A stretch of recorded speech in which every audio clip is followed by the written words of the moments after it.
El martes pasado me senté frente a un hombre que, según los estándares del siglo XX, sería considerado discapacitado, pero él no se veía así. Irradiaba una energía eléctrica casi inquieta. Me mostró su nuevo brazo protésico, una pieza de ingeniería de un negro mate tan impecable que parecía más una joya de alta gama que un dispositivo médico. No solo estaba feliz por recuperar su movilidad, estaba eufórico. Me explicó que ahora podía triturar una nuez con la fuerza de su agarre y sentir la temperatura de una habitación a través de sensores que su mano biológica nunca tuvo. Usaba la palabra actualización con el celo de un entusiasta tecnológico esperando el último modelo de un teléfono insignia.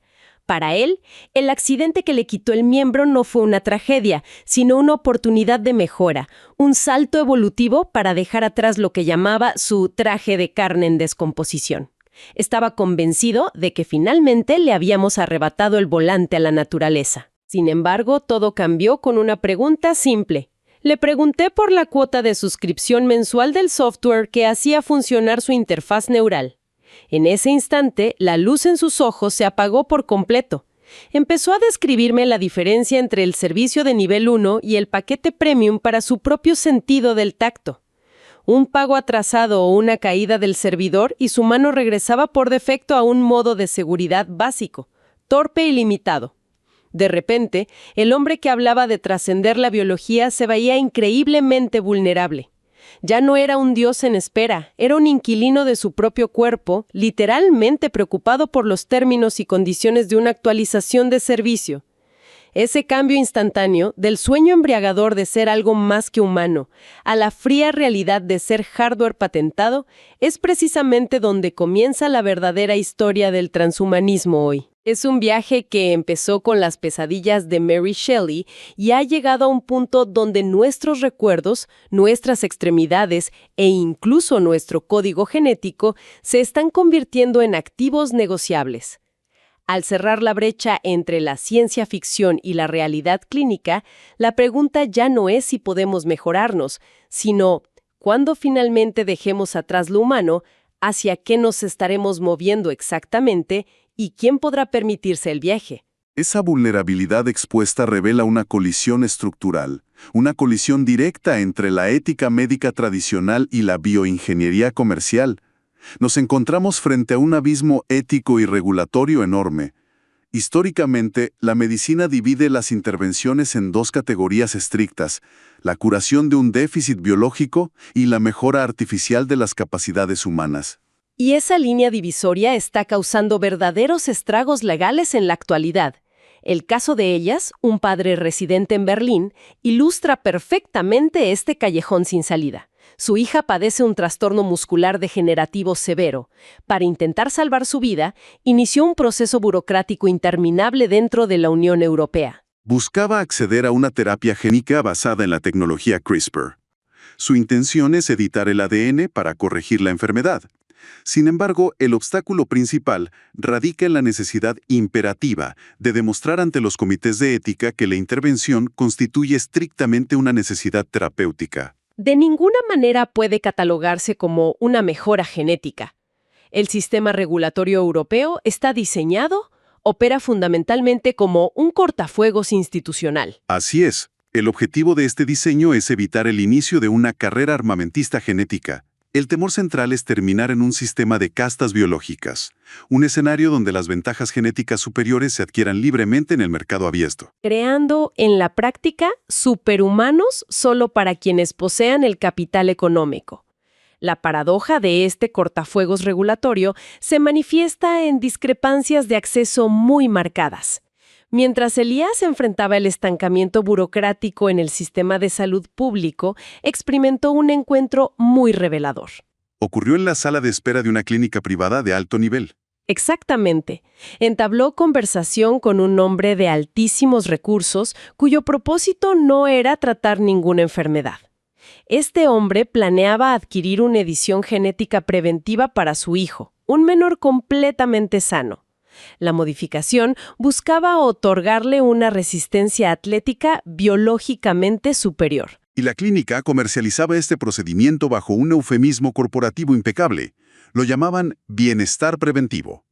Esta dualidad demuestra una realidad fracturada en la política de salud contemporánea. La aplicación estricta de regulaciones éticas para prevenir la creación de una élite biológica resulta en un escenario distópico. Un escenario donde la igualdad biológica significa simplemente que las poblaciones menos favorecidas económicamente se quedan igualmente rezagadas. No pueden acceder a tratamientos vitales, mientras el capital privado evade las restricciones, saltando a jurisdicciones más laxas. El origen de esta parálisis regulatoria se encuentra en la obsolescencia de los marcos legales internacionales vigentes. El tratado fundamental que rige estas intervenciones en Europa es el Convenio de Oviedo. Un documento redactado y adoptado en 1997. Precisamente, hablamos de la era marcada por los debates iniciales sobre la clonación tras el caso de la oveja Dolly. Regiones enteras están intentando regular bioingeniería de vanguardia con un instrumento jurídico que precede a la invención de estas herramientas por décadas. El artículo 13 de dicho convenio establece una restricción absoluta. Indica que cualquier intervención en el genoma humano debe limitarse estrictamente a propósitos de prevención, diagnóstico o terapia, prohibiendo la modificación de los descendientes del paciente. A esta obsolescencia legal se suma un costo económico extremo. Las terapias génicas aprobadas exigen desembolsos financieros sin precedentes en la historia de la medicina. Medicamentos como Luxturna, diseñado para tratar enfermedades retinianas hereditarias raras, o Zolgensma, indicado para la atrofia muscular espinal, presentan costos exorbitantes. Oscilan entre 1 y 2 millones de euros por paciente. La magnitud de estos precios genera una disparidad geográfica severa y revela las limitaciones de las evaluaciones de tecnología sanitaria. Naciones con altos niveles de ingresos, como Alemania, Francia y los Países Bajos, poseen la capacidad administrativa para implementar modelos de pago basados en resultados. En estos acuerdos, las farmacéuticas están obligadas a reembolsar el costo si el tratamiento falla en un periodo de 5 a 10 años. Estas naciones tienen el músculo burocrático para auditar a las corporaciones. Por el contrario, naciones de menores ingresos del bloque, incluyendo a Rumania, Bulgaria y Portugal, carecen de esa infraestructura masiva. Esta deficiencia estructural deja a sus pacientes sin acceso a los tratamientos o expuestos a costos que las finanzas estatales no pueden absorber. Parte de esta escalada de precios está vinculada a leyes que buscaban ayudar, específicamente la regulación de medicamentos huérfanos. Una legislación cuyo propósito es incentivar la investigación en enfermedades raras, otorgando a las corporaciones un periodo de 10 años de exclusividad de mercado total por el desarrollo de un tratamiento exitoso. El resultado es la creación de monopolios legales temporales que imponen cargas financieras imposibles. Las autoridades han intentado mitigar esta inaccesibilidad mediante vías de acceso alternativo, primariamente la exención hospitalaria y los programas de uso compasivo. Sin embargo, estos programas fracasan en su objetivo de democratizar el acceso porque exigen una infraestructura clínica altamente especializada. La administración de terapias génicas experimentales requiere instalaciones con laboratorios de biocontención de nivel avanzado. Equipos médicos multidisciplinarios de élite. En la práctica, el acceso se limita exclusivamente a los centros urbanos principales de las naciones más ricas, excluyendo sistemáticamente a poblaciones en áreas rurales o naciones económicamente menos favorecidas. Esta exclusión se magnifica en el sector de las interfaces cerebro-computadora. Entramos a la mercantilización directa del sistema nervioso humano. El caso de Clara, una exitosa pianista en Londres, documenta esta transición. Tras sufrir un derrame cerebral que resultó en la pérdida total del uso de su lado derecho, participó en un ensayo clínico de un implante cerebral. La tecnología decodificaba sus intenciones motoras, permitiéndole interpretar composiciones musicales directamente con su mente en un sintetizador digital. Representaba un éxito sin precedentes en la rehabilitación neurológica. Volvió a crear música. No obstante, la investigación fue abandonada abruptamente por la empresa matriz. Los fondos de capital de riesgo dictaron un pivote comercial radical. Desviaron todos los recursos de ingeniería hacia el desarrollo de un módulo turbocognitivo. Un hardware diseñado específicamente para operadores financieros de alta frecuencia y ejecutivos corporativos, con el objetivo de optimizar sus tiempos de reacción en Wall Street o la Bolsa de Londres. La realidad económica subyacente es ineludible. El mercado de pacientes que requieren rehabilitación neurológica es demográficamente finito. Totalmente finito. Mientras que el mercado global para el aumento cognitivo en individuos sanos y adinerados es virtualmente infinito. Desde una perspectiva técnica, estas interfaces se dividen en dos categorías. La primera abarca los sistemas de adentro hacia afuera, decodificando intenciones motoras originadas en la corteza cerebral. Los resultados clínicos incluyen casos de pacientes paralizados que han incrementado su capacidad de comunicación de 15 a 78 palabras por minuto mediante la traducción directa de señales neuronales a texto. La segunda categoría comprende los sistemas de afuera hacia adentro, diseñados para enviar impulsos eléctricos precisos al tejido cerebral. El estándar actual es la estimulación cerebral profunda, utilizada para mitigar los síntomas de la enfermedad de Parkinson, controlar la epilepsia o tratar depresión resistente. A pesar de estos logros médicos, resulta imperativo desmontar el utopismo transhumanista contemporáneo. Existen limitaciones de ingeniería y restricciones biológicas absolutas. El cuello de botella fundamental en el desarrollo de hardware radica en la densidad de los electrodos. Los sistemas invasivos más avanzados operan con aproximadamente 1000 electrodos. Intentan mapear la actividad de una corteza humana compuesta por 16.000 millones de neuronas.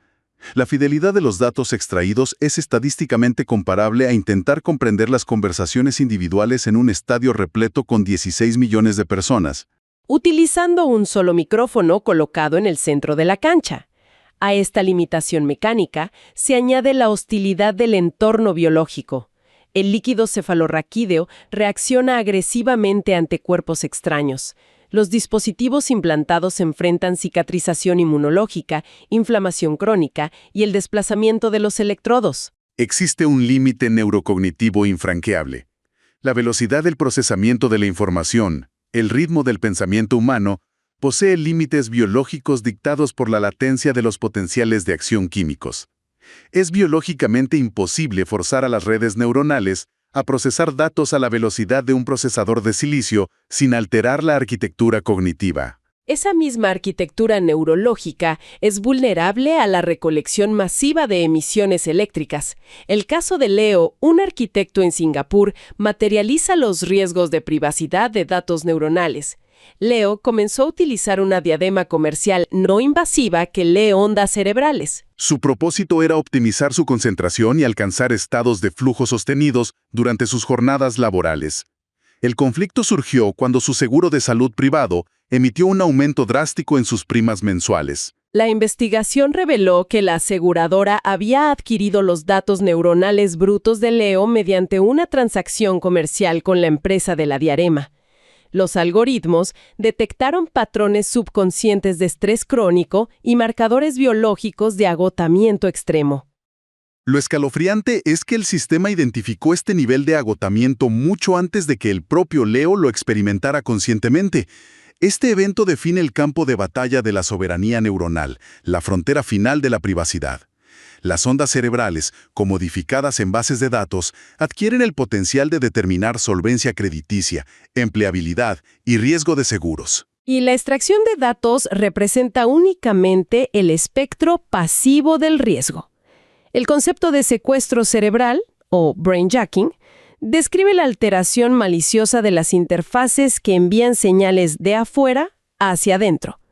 Introducir señales externas directamente en las redes neuronales compromete la integridad del libre albedrío. Para ilustrar el peso filosófico de esta capacidad, Arthur Schopenhauer estableció que un hombre puede hacer lo que quiere, pero no puede querer lo que quiere. La intervención de algoritmos diseñados para implantar deseos artificiales convierte esta premisa en una amenaza inminente. Ya sea para inducir una decisión de compra específica o direccionar una preferencia de votación, el sujeto jamás identificaría el origen externo del impulso. Creería que la idea fue completamente suya. Incluso en ausencia de actores maliciosos, la adopción masiva de interfaces comerciales conducirá a la formación de un monocultivo mental. Las personas adaptarán inconscientemente sus patrones de pensamiento a la lógica hipereficiente de los algoritmos corporativos para maximizar el rendimiento del dispositivo. Un proceso que destruirá progresivamente la diversidad cognitiva indispensable para la innovación humana. Este escenario precipita un choque filosófico directo. Por un lado, la visión esencialista postula que usar estas interfaces es hacer trampa, argumentando que el verdadero ser debe permanecer inalterado. En contraposición, la visión existencialista sostiene que la herramienta es válida siempre que sus resultados se alineen con los valores que el usuario respalda de forma reflexiva. La resolución práctica derivará en la imposición de una hiperagencia sobre los individuos aumentados. Dejarán de ser válidos en el entorno laboral.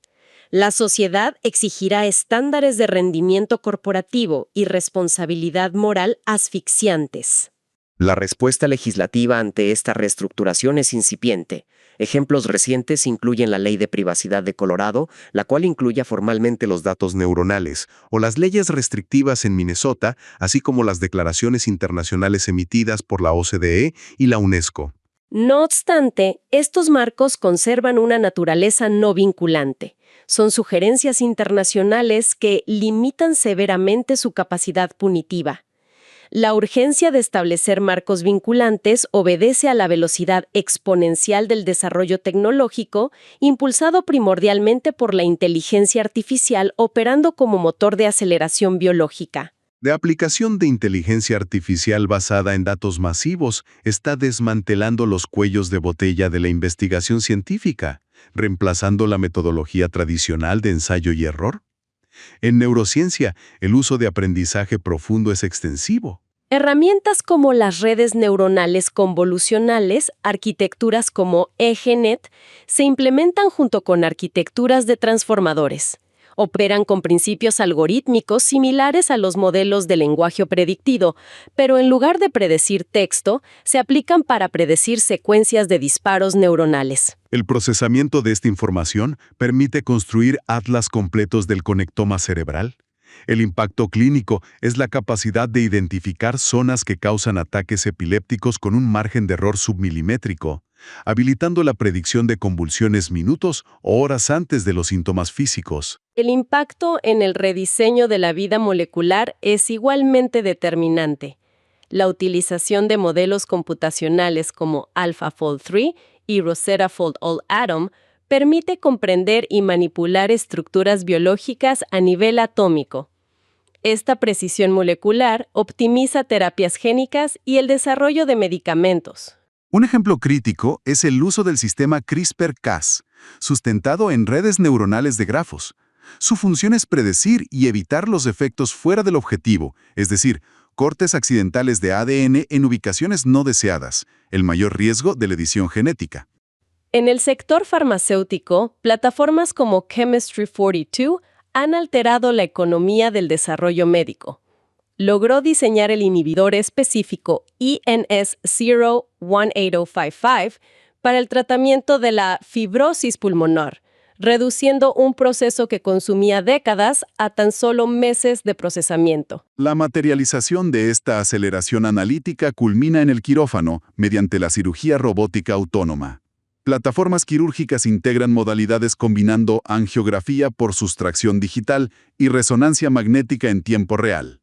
Esta integración reduce el error estereotáctico a menos de 0.3 milímetros.